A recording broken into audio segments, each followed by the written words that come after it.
Thanks for having me, Provost Blackwell. We're really eager to share some of our ideas with you. Obviously, we've thought about some of these issues for the last 10 days as a team. I want to introduce my team first, although Todd Adkins is here running the slides for me. Todd Adkins, Camille Burnett, Melody Flowers, Michael Hamilton, our student member, who is a crucial member of our team, Jenna Lowe, Jill Smith, and Baron Wolf. And I hope it's understood that I'm speaking on behalf of my team when I speak with you today. We led our meetings according to the university's guiding principles as introduced last week by Eric Monday to the Board of Trustees.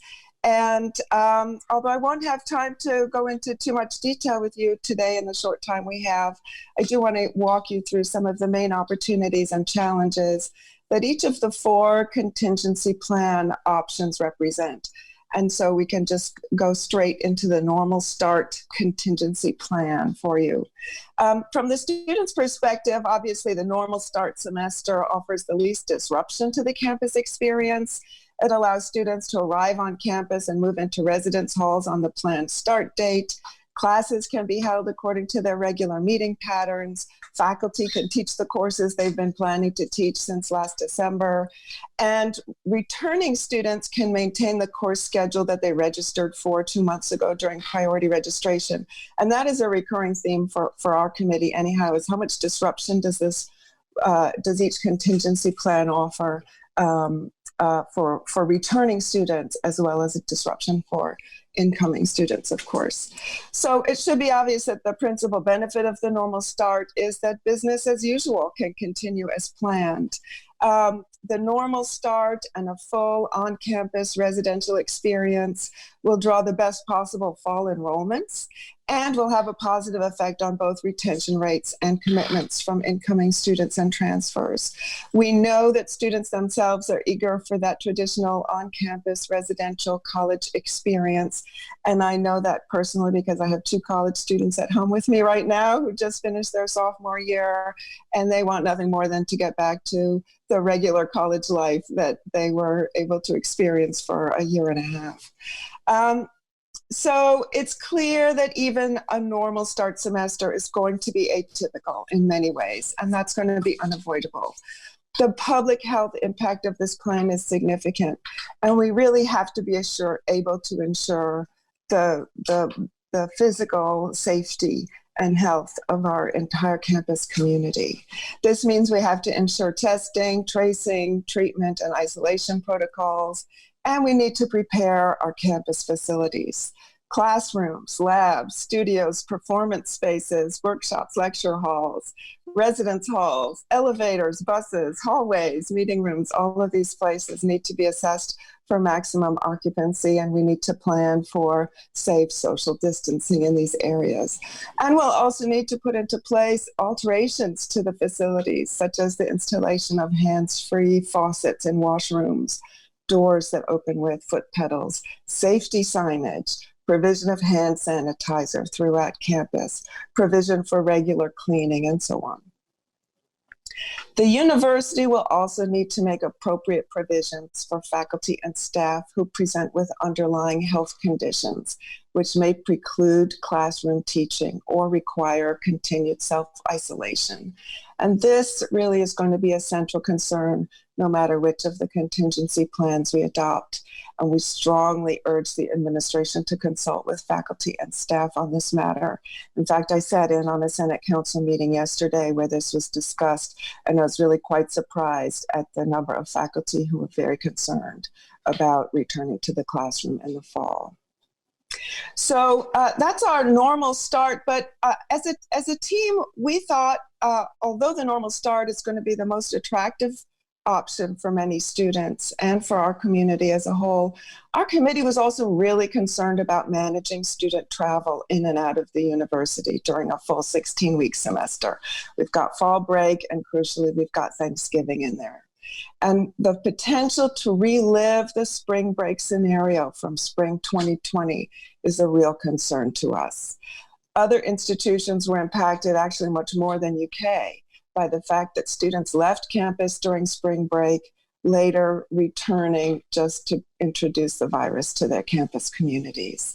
So our committee considered kind of a contingency plan 1.2, which is the option of a regular start, but a short semester that would terminate just before Thanksgiving. That would allow students to move home between Thanksgiving and the January term, and the campus would close residence halls and cancel and complete the in-person classes by that time. But we could continue operations other than face-to-face coursework, such as research, healthcare operations, and so on, if satisfactory conditions permit on campus. The benefit of the 12-week semester is that returning students could actually maintain the class schedule as originally planned. We think that with few exceptions, most 16-week courses could be adapted to a 12-week semester with the addition of hybrid activities. And we all know how to do that by now after going through the spring semester that we just did. We think this would be a minimal disruption of the academic experience to our returning students, although it may require that students lessen their course load from 15 credit hours to 12 credit hours. And we considered the option actually of adding an online December term where students might take one online class only after the main period of the semester was completed. So those are some options for the normal start on campus. Contingency plan number 2 is the delayed start.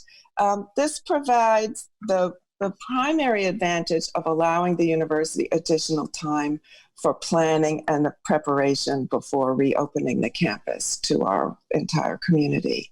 It may also allow us to avoid an early second wave if a second wave happens sometime in June or July, and would still allow us to offer students an on-campus residential experience. We could start at various times, possibly right after Labor Day, possibly towards the end of September.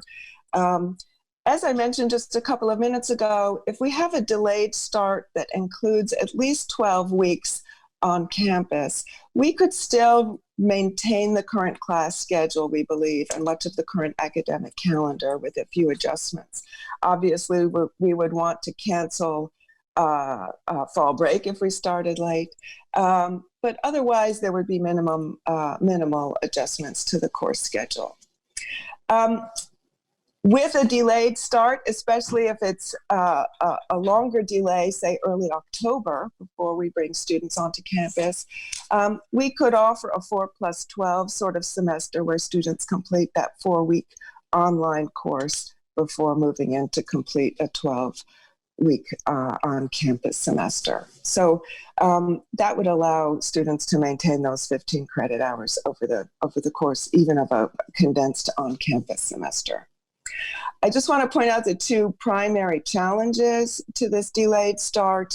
I've gone through several of these already for you, but the problem with the delayed start is the problem of timing. So if we wait until we bring students onto campus, bring everybody onto campus, initiate the full residential experience, and then the second wave hits Kentucky and we have to send students home again, that kind of obviates any of the benefits that we might have had from that delayed start setup. The other primary disadvantage of the delayed start is that it still includes Thanksgiving break right in the middle of that term, and still allows for that unfortunate opportunity for students to leave campus, go to their home communities, or go off with their friends, and then come back and reintroduce the virus to the campus community. The third option that we were asked to explore is the option that's called the hybrid semester. We talked about this primarily as an 8+8 sequence of 2 terms, but there are other ways we could arrange it as well, and I've already talked about various options with 12+4 and 4+12. The hybrid semester, especially in its 8+8 instantiation, offers the main benefit of allowing the university to manage the fall semester in 2 relatively separate blocks or terms, which each could operate more or less independently of one another. The disadvantages we feel are significant. However we looked at it, this rearrangement of the academic calendar would mean basically erasing the current fall schedule of courses and starting anew to schedule some of those courses in the first 8-week term and other courses in the second 8-week term. And students may find that suddenly 2 courses that they had planned to take conflict with each other in terms of the timing of the course offerings. So students would really have to plan to re-enroll in their fall classes all over again. That means they'll need to confer with their advisors, both professional advisors and faculty advisors, to ensure that their new fall schedule is going to satisfy their requirements to graduation. And this would all have to happen in an extremely short time frame. Our primary See Blue U freshman advising conferences begin on June 22nd. And that's when we begin to enroll incoming first-year students. We would need to have rescheduled all of the returning students prior to that time in order to begin the fall semester effectively on an 8+8 sequence. So we felt as a committee that the disruption to students, faculty, and staff, and this includes staff in enrollment management, in the registrar's office, and in the advising units, this was going to be significant, and it was all going to happen really in the next 6 weeks. The advantages of the hybrid semester really are primarily evident if the second wave of the virus is timed perfectly to fall at the exact transition point between the 2 halves of the hybrid semester. But no matter how we looked at it, that didn't seem like something that we could really count on. Contingency plan number 4 is the fully online semester. I don't need to go into this in too much detail with you, but for obvious reasons, this is going to be the least appealing from the student's point of view, although possibly the one option that has the fewest health and safety considerations, and that has to be said. If need be, this is going to be a very important fallback plan. And it can also allow for variations in our campus policies regarding students, faculty, staff, and the ongoing research enterprise. So, for example, we could decide that we were going to go fully online with our undergraduates only, and that would keep 20,000 students off of our campus. But then, even with that, maybe continue graduate education and professional education, which would be much less, again, result in a much less crowded campus. And if some of these options are able to be safely pursued, that could be very useful.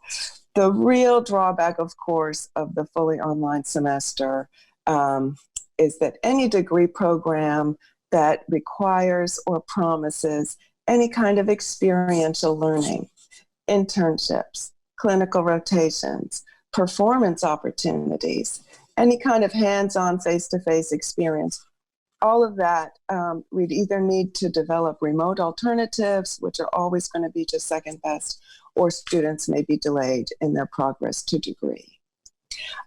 Additionally, for a fully online semester, we'd have to be aware that we need to make provisions for students who don't have the IT resources to succeed in a remote or online educational environment. And we know that that's not distributed equitably among our students. I want to bring up in the course of our discussion, so those are the 4 contingency plans that we talked through and some of their primary advantages and challenges. A number of issues came up in our discussions that pertain to the fall semester, no matter what scenario is ultimately going to be implemented by the campus. So there are all sorts of ways of mixing and matching the on-campus and the online experience. So that's the first thing we should point out. But crucially related to that is that actually 2 things. First of all colleges right now should be developing fully online courses for the fall, just for those students who actually don't want to return, but do want to maintain progress to their degree. And there will certainly be students, both incoming and returning students, who need to stay home due to underlying health conditions or family demands. And we as a campus need to be able to accommodate those students and help them stay on track to graduation. But secondly, I want to say, no matter what option we look at, there is going to be more remote, hybrid, online portions of almost all of our classes. I think inevitably, as part of our social distancing, we're going to need to be adding more time online or hybrid for all of our classes. And frankly, faculty and instructors need to understand that right away so they can begin to make planning for their classes. A couple of other last issues.